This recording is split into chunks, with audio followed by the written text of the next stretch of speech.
Good morning, everybody. Welcome to the morning meeting of the ARMR Report. I'm Brett Rosenthal. I appreciate you spending your time with me getting ready for this trading session. What are we going to do? We're going to talk about the big picture.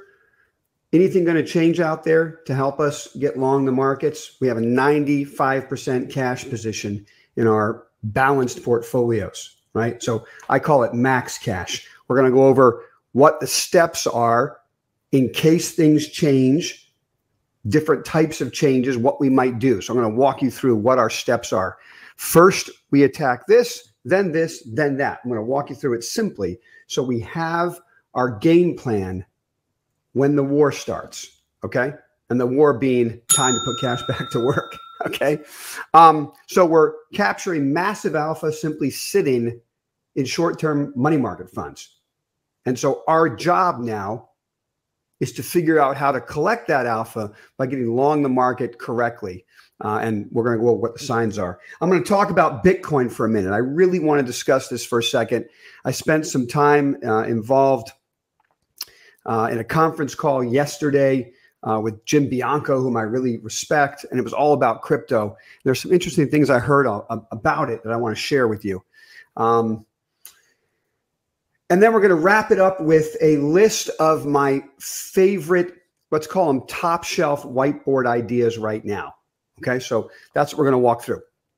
Don't forget, I'm sharing with you how I run my own personal capital. Is there an axe to grind at the ARMR Report? Yeah, this is how I run my own money. Okay, so your job, as I see it, when we work together on the trading desk like this, is to take the information that I'm sharing and mold it to the approach that you are developing for yourself, right? Do your own due diligence, figure out your risk tolerance, then take the information. This is a virtual hedge fund trading desk that you're a part of. Okay, so think of it as, you know, Axe Capital, right? And there you are down on those glass tabletops, all working together, workstations, back to back, shouting at each other, right? Sharing information, right? Using big picture algorithms to drive our decisions, using risk management tools to protect us. And we're all working together. So your job is to take the information, make it your own. You're the portfolio manager of your assets. Figure out how you want to allocate them. All right.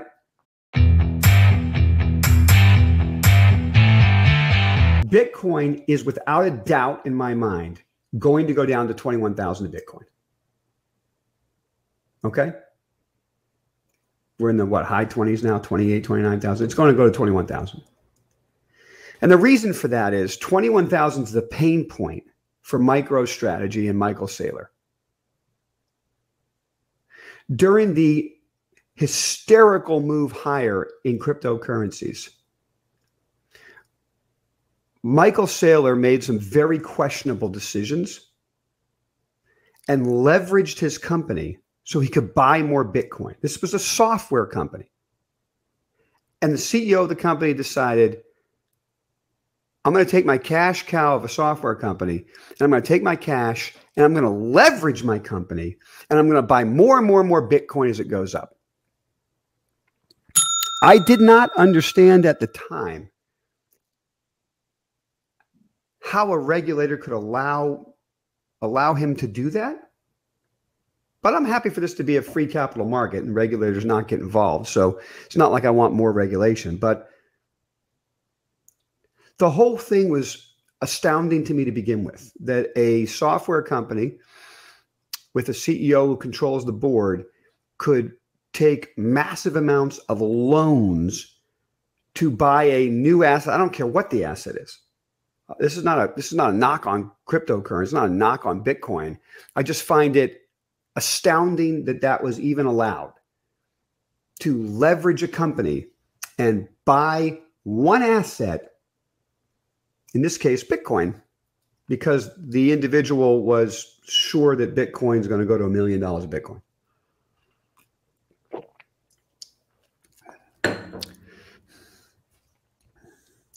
That type of action can only happen in a world of unbelievable Fed liquidity injections that creates unbelievable and reckless financial decisions. At 21,000, those loans start to get called in. Now, I know. Everybody out there in Twitter sphere is, Microstrategy, Bitcoin, genius. And they all know exactly what's going to happen, right? So people are going to tell me, people will tell you, oh, it hits 21,000 and then he doesn't have to do this. And they'll start pretending that they know because they've read some documents what's actually going to happen. They have no idea what's going to happen when 21,000 hits and loans start to get called. The market has a tendency to go to pain points in bear markets.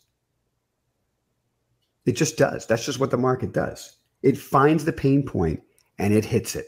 And if it can press it, it'll press it. And then I hear people tell me, oh, well, there's a couple of billionaires that control the Bitcoin market and they'll just buy more Bitcoin. There's not enough Bitcoin out there. They'll always be able to support the price. It's this kind of thinking that's very, very dangerous. It's a circular thinking. People aren't, maybe they don't want to look at it. Maybe they have too much of their own capital tied up in Bitcoin. They just can't see it. But I'm going to give you a little hint here of what happens and why the argument that there's a limited supply of Bitcoin doesn't hold water anymore.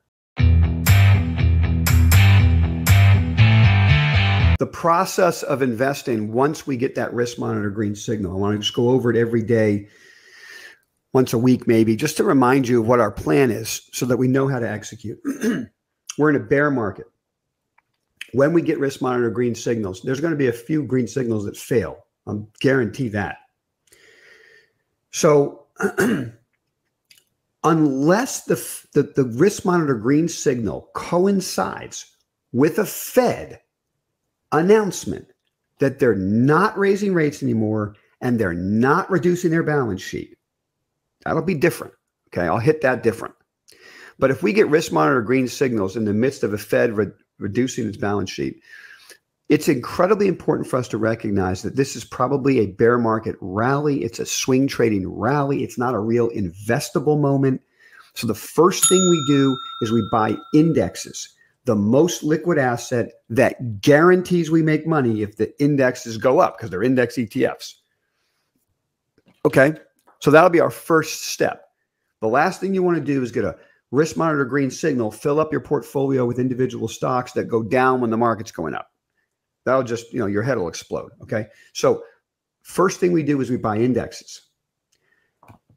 Then we shift our focus to group ETFs. Again, I want to avoid individual stock risk at the beginning.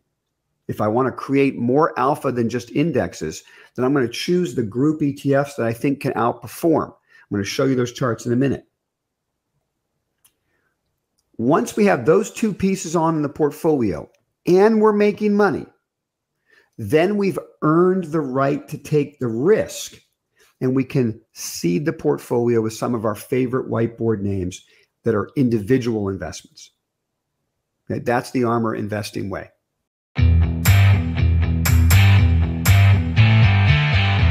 This is the single most important chart to me right now. A Tom Petty moment, right? It's free falling, okay?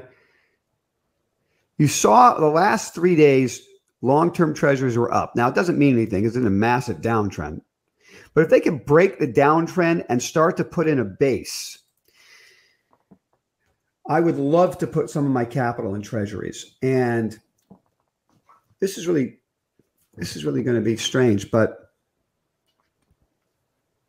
how to interpret this.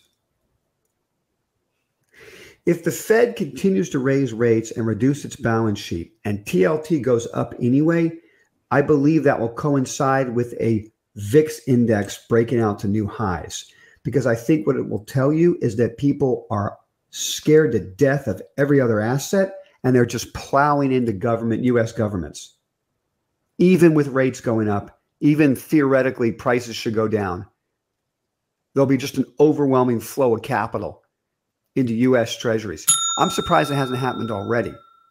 It's particularly with the US dollar going through the roof.